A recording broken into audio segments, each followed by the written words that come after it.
Hello, everyone. This is Tom Fox, and you're in for a treat today. Why? Because I'm in for a treat today. And the reason I'm in for a treat today is I have author Ana Hebra Flaster, who is going to talk to us about her book, Property of the Revolution, and really her story about being an immigrant to the United States from Cuba. And as she has previously informed me, her dogs are right on cue, coming in to celebrate you being on the SBR-Authors Podcast. So, Ana, with that incredibly long-winded introduction and cameo by your dogs, welcome. Thank you so much, Tom. I am honored to be here. It's going to be a fun thing to do. So, could you start off at the beginning? Tell us about your childhood, being uprooted, and the identities you have based on what happened to you in your childhood. I was 6 years old, living a Cuban life. One night, when you're 6, Tom, I think, at least as a mom, I've seen it too.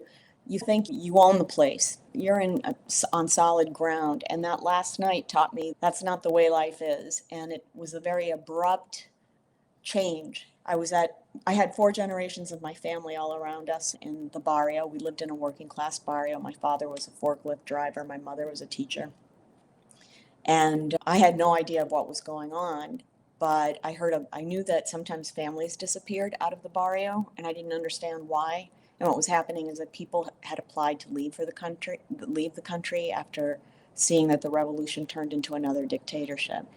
And as they got their exit visas, which could come at any point, they would just disappear overnight. But I had learned that the sound of a motorcycle was connected to those disappearances. And one afternoon after school, I was playing at my paternal grandmother's house. I heard the motorcycle. I ran to see what was going on, and it was in front of our house.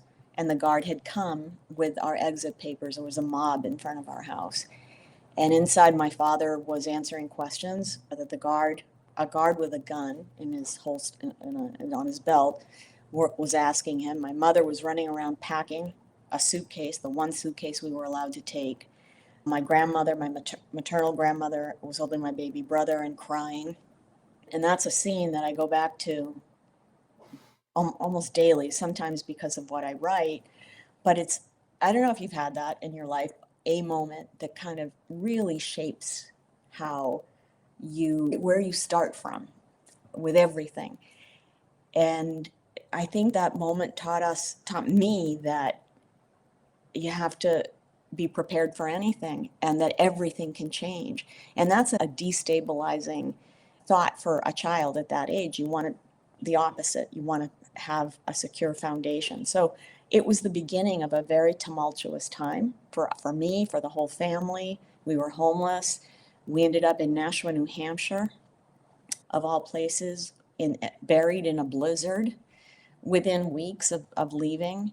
I was terrified that we would lose the home that we were renting, that a relative would disappear. I was just very confused. And as time passed and as the ground around me solidified and I grew older, I began to see that it was actually a gift what had happened, because in that experience and in our history, there's a treasure trove of lessons and of strength that comes from all of that. And I get to be a bridge between these two radically different cultures. What was your father's profession in Cuba?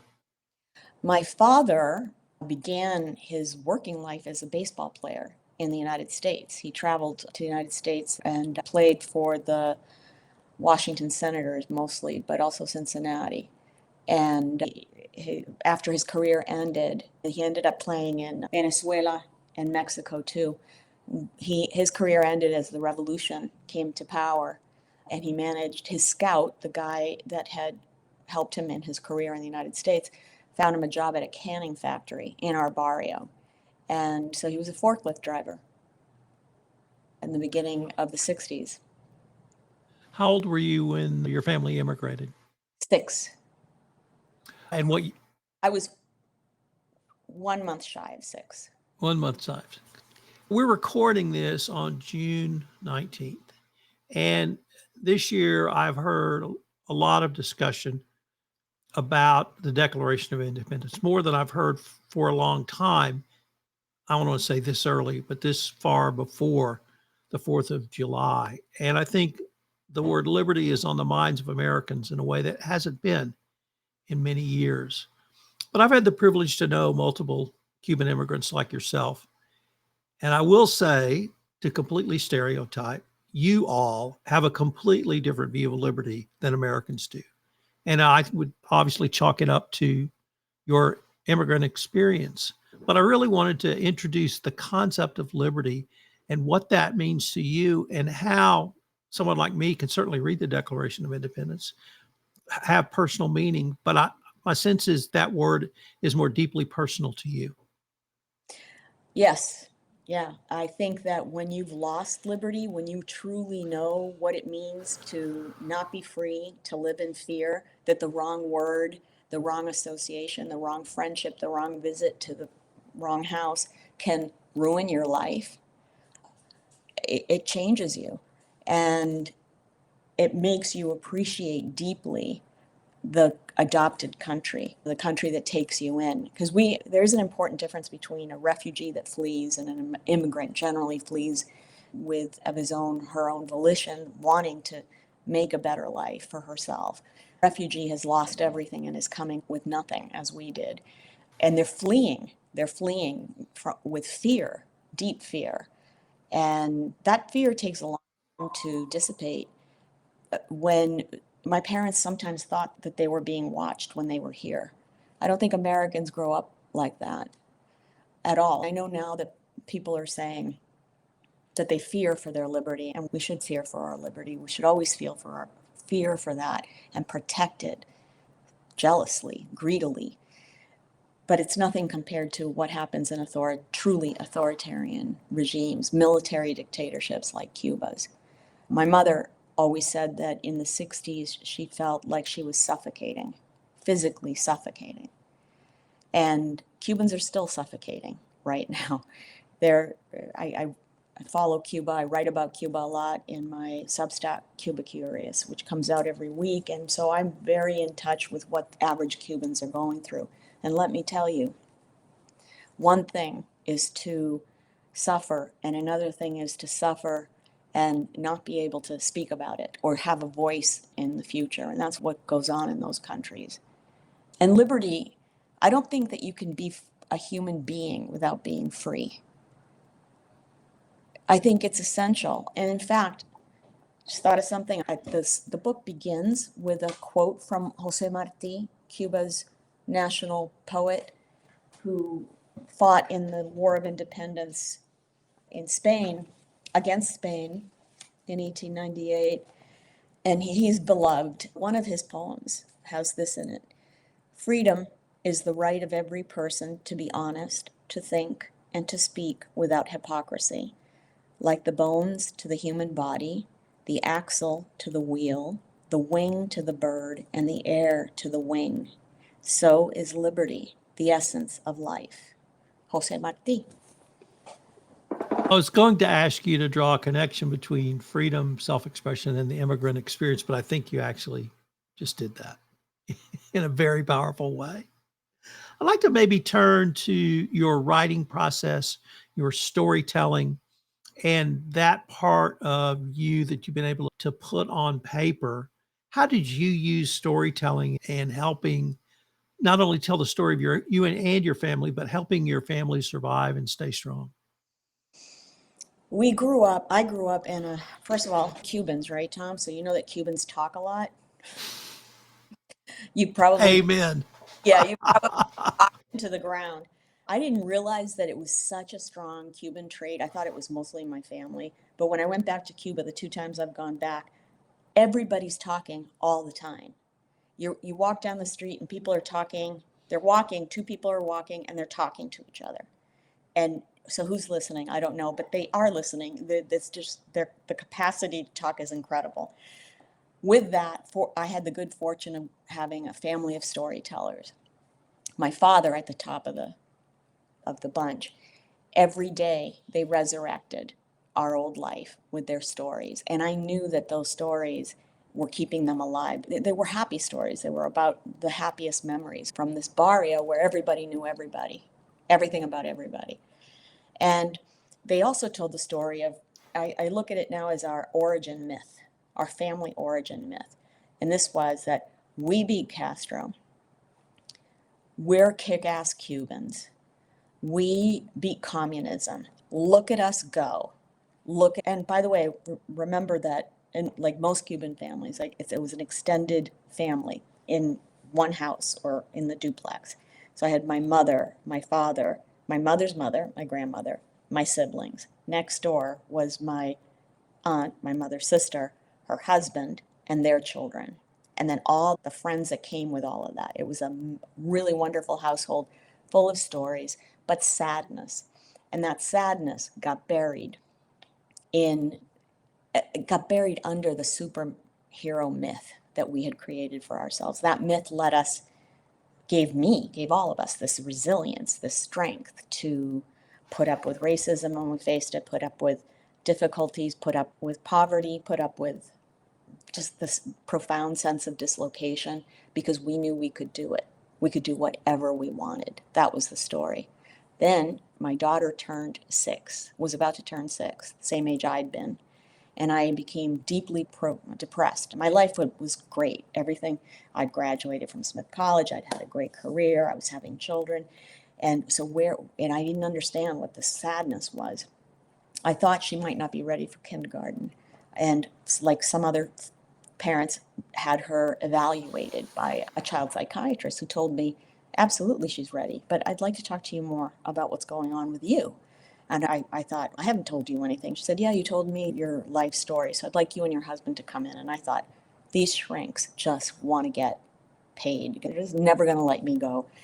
And in that session, she said, so what is it that you're so concerned about? And I started to describe, that life was so hard at that age, that it could be so hard and difficult. And I burst out in tears and sobs, deepest sobs, racked. Just my husband was patting me, and she passed me a tissue, and she said, I think this has to do with the trauma you experienced when you were your daughter's age. I said, what trauma? And she said, when you are plucked out of one world overnight and you lose everything, your culture, your language, your family, and you're dumped into another, and your whole family's in turmoil, that's trauma. I said, no, that's not trauma. I thought, that's such an American thing, like trauma. I didn't go through trauma. What's she talking about? And I argued with her, and we left. But I was shocked at that emotion and grateful for her observation, which for other people might have seemed obvious, but not to me, because that's how powerful that myth had been. And it took me a year or more to look at that myth and start unraveling it and seeing that, because I didn't want to be a victim. I didn't want us to be a victim. That was a lie. We weren't victims. We had won. So that was the downside of the myths that saved us. But then began revisiting all these memories that I had buried, hard memories, difficult memories, and sadness. But then on the other side of that came a deeper strength, a deeper love for the generation that brought us here, a deeper appreciation for the liberty that we have, for all that we have, and for this country. Because I think that immigrants are the most patriotic people I've met in this country. My parents always had flags, American flags flying. They never missed an election. The love for this country was pure and deep. That was certainly my experience, because one of my grandfathers immigrated from Italy, and he felt that way. But how can we tie that immigrant experience and that superpower that immigrants bring, particularly first-generation immigrants, to culture, innovation, and perspectives of the United States? Why, in your opinion, is it important that we continue to embrace that as a country? Yeah, my husband says, he's the one who refers to immigrants as this country's superpower. It is, if you think about it, right? Everybody who came here, almost everybody, and who is here are descendants of risk takers, of people who plunged into something unknown That takes a certain kind of human being. I hope we're all heirs to that. And that translates into these tradition of innovation here in this country. I think that's where that comes from. Change. They embrace change. And I really think it's a different kind of human being. I often wondered, I'm more law-abiding and I do what I'm told, and I don't like a lot of change. And I wonder whether I would ever have been able to do what my parents did, whether I would have just stepped into line and been a good little revolutionary and believed that it would all turn out okay. But that's not who they were. And I don't think that the typical American immigrant is that way either. I think we have to protect that tradition, honor it, respect the human beings who are being caught up in this nightmare of deportations, understand that what we need is good laws, so that it's good immigration laws that can be enforced, so that we can bring in legally immigrants and take in refugees who are fleeing disaster and political upheaval and war. And the other thing too, I think, is that I know you have a lot of business people viewing and following you. I think in the book, if there's any takeaway that an average reader has seemed to come back to me with, is that they had no idea that this went on in a family. Bless you. For so long, that you could look this assimilated and have that in your psyche, that have that in your soul. And so I think that for business people, for business leaders, compliance folks, whatever, understanding that their colleagues and the people around them who come from other places, especially those who fled other places, have an experience like that in them. Whether they want to talk about it or not is another story, but they should be aware. They should be aware of that. I pride myself on being a historian, trying to learn everything I can about every country. And that has completely, totally, and utterly failed when it comes to the country of Cuba. As I mentioned, I've traveled to Cuba in 2016, when one of the periods it was open. And I realized I knew absolutely nothing about the country of Cuba, basically from after the missile crisis to Obama's trip to Cuba. And I was meeting people, I was meeting business people, I was meeting lawyers, I was meeting artists, I was meeting dancers. And obviously, Cuba's had a culture for 50 years, and it's been a vibrant Cuban culture. And music is one of the things that's exported to the United States quite well, the Buena Vista Social Club, for instance. But how can Americans, or really, I guess, anybody else who's interested, learn about that history if there's no place, no resource in school textbooks? How can we learn about what the Cuban people have gone through literally for 50 years? Actually, 66 this year, as the revolution came into power in January of 1959. It's hard to follow Cuba in the news. I struggle with it, and I speak two languages, and I follow news from Spain and Latin America and here in the United States, and from within Cuba. It's hard to stay on top of it. It is in the curriculum now, in high schools anyway. I find, because I do speak with high school students, that some of the curricula is too skewed and sees the Cuban Revolution as, well, the stereotype of a revolution that freed oppressed people and then went out and freed oppressed people around the world. Because Cuba, even before the ink was dry on the first documents after the revolution, was already in Africa and already in other places trying to free oppressed people. The reality is that this was a military dictatorship, and it's been run by the same family for all but the last few years. And the president of Cuba is not the president. He was appointed president. And it's not an election. They claim that he was elected. It's not an election when there's one person on the ballot. It's hard to get mainstream news to cover Cuba.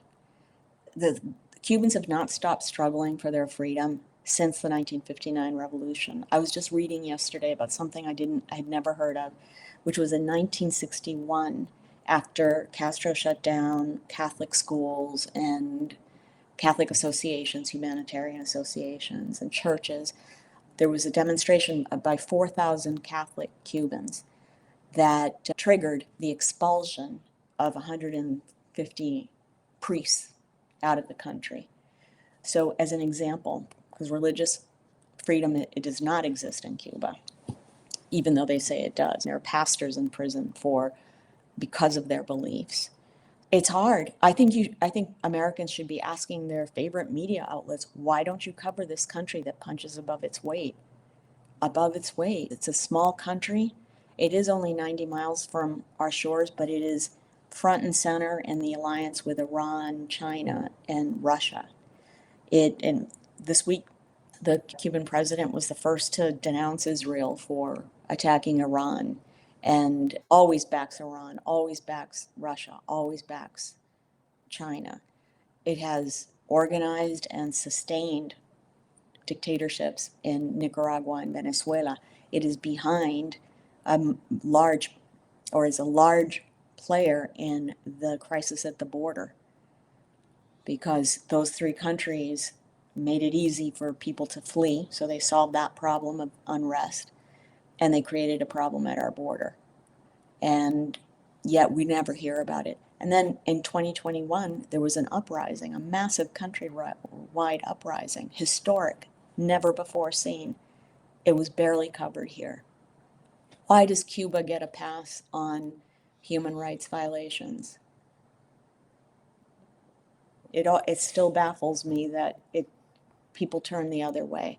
But if people want a really good book about Cuba, I recommend Anthony De Palma's recent book, maybe 4 years ago now, called The Cubans, Ordinary People in Extraordinary Times. And it's a great and personal encapsulation of post-revolutionary history, but you'll learn about previous eras in Cuba's history too. Ana, I want to change the focus just a little bit and ask you about your writing process, because I always love to talk to authors about how they write. So I'm a morning person. I can get up at 4, I can get up at 5, I can get up at 6, it doesn't matter. But I can go till about noon, and then it just all runs out. So when I write, I try to do my writing in the morning. Are you that type of writer? I write a lot of nonfiction, which involves research. You wrote fiction, but on the other hand, it's really not. It's your family story. It's actually nonfiction. It's a memoir, Nonfiction. and there's a lot of history in it. So tell us about your writing style. I wish I was like you, Tom, because I am a night person. And I went to bed this morning when the sun was coming up, because I was writing my Cuba Curious post, and I cared too much about it. I started last night at 6, and it involved research and citations and all of that, and creativity. And so the good part of that, or my process, is that I can go a long time. I think I got up twice in those 12 hours or so. I wish I had more of a steady, human, logical way of working, but that's generally how I do it. I wrote a lot of my book in the middle of the night. And I've been collecting these stories all my life. I'm sure as a writer, you observe things, right? Oh, what word would I use for that? How would I describe that sound? I'm always thinking. I think when you're a writer, you're always thinking about writing, even if you're not writing.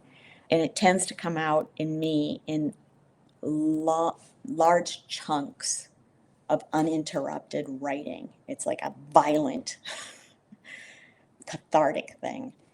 When I was writing the book, though, I had to be more like you, and I would every morning. I would work I surprise myself how many hours I can work, and things can happen all around me, and I am literally oblivious to it. I came out of some deep project I was working on with the smoke alarms going off, and I realized my husband had been running around dealing with the smoke alarm, and I was like, how long has this thing been going on?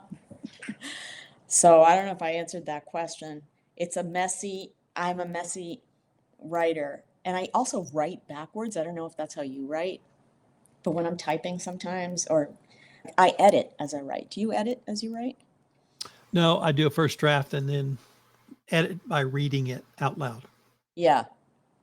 Yeah, I don't have that discipline. I start writing and then I think that's not really the right word. And I go back and no, I don't want that paragraph there. And then it's so inefficient, right? Because at the end, when I go and I read it out loud, or as I'm making more progress and I read, I might get rid of all of that stuff. But I can't help myself because I care so much.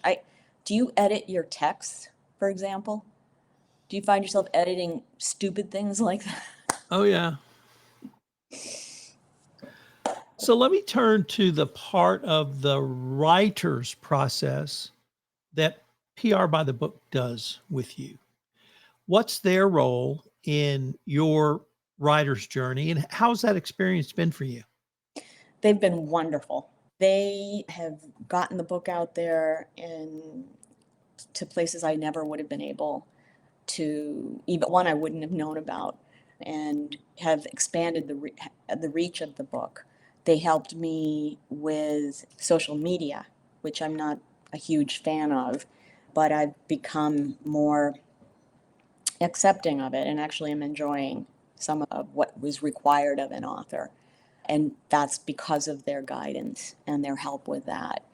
Having them on as part of the team, I feel supported, completely supported by them. And writing, well, you're in a different situation, but as a new writer, as a new author, it's a lonely place. And I feel like I have a group of colleagues that I can go to and get for advice. And they're full of expert advice, whether it's on a graphic or where to spend money or not so much money, but where to spend attention and time in trying to promote the book. They're good people, they're experts at what they do, and I'm very grateful for everything they've done for me. Ana, we unfortunately are now near the end of our time for this episode, but before we leave, I wanted to ask you, if our listeners wanted to connect with you, find out any more about your work, your writing, and certainly your book, what would be the best place or places for them to go? I would say a good place to begin is anacubana.com, my website. So there are purchasing options for the book on my homepage. If somebody is not into Amazon, they can buy it through Simon & Schuster or Barnes & Noble. There are different options right on the homepage. There, I do my weekly my weekly newsletter on Substack, which is called Cuba Curious, and it's free, although I really appreciate paid subscribers. And that's the top news item or items that caught my attention in the previous week about Cuba. And I always end, because some of the stories are heavy, I always end with a Cuban treat of the week. And it's a song or an piece of art, something light, something beautiful, hopefully. And then, of course, you can go to any bookstore and request the book. I don't know if they would have it. They do have it in bookstores in New Hampshire, obviously, because it's a large part of the book takes place there, and some in this area too, because I live in the Boston area. But actually, someone I know in Waco has asked for the book at some big store there, bookstore. But you can just ask for the book, and I highly recommend going to your independent bookstores and supporting them. And I think that's it. I wanted to thank you. This has just been a delightful visit with you. Oh, I hope we can figure out a way to continue this conversation. I hope so too. I love talking with you too, Tom. Thank you so much for the opportunity. Compliance Podcast Network. Start your mornings with daily compliance news, quick, sharp updates on the top compliance and ethics stories in under 5 minutes every morning in Compliance Podcast Network. Because compliance never sleeps. Need practical advice fast? Check out Compliance Tip of the Day. One actionable idea to level up your program. Short and sweet, every day on Compliance Podcast Network. Got 10 minutes? We've got the week's top 10 stories. 10 for 10 brings you the big compliance headlines. Fast, fun, and focused. Every Saturday on Compliance Podcast Network. And don't miss the Sunday Book Review, where compliance meets culture through must-read books and big ideas every Sunday in Compliance Podcast Network. Whether you're in the office, on a walk, or commuting, stay smart, stay ethical, stay tuned. Only on the Compliance Podcast Network, available wherever you listen to podcasts.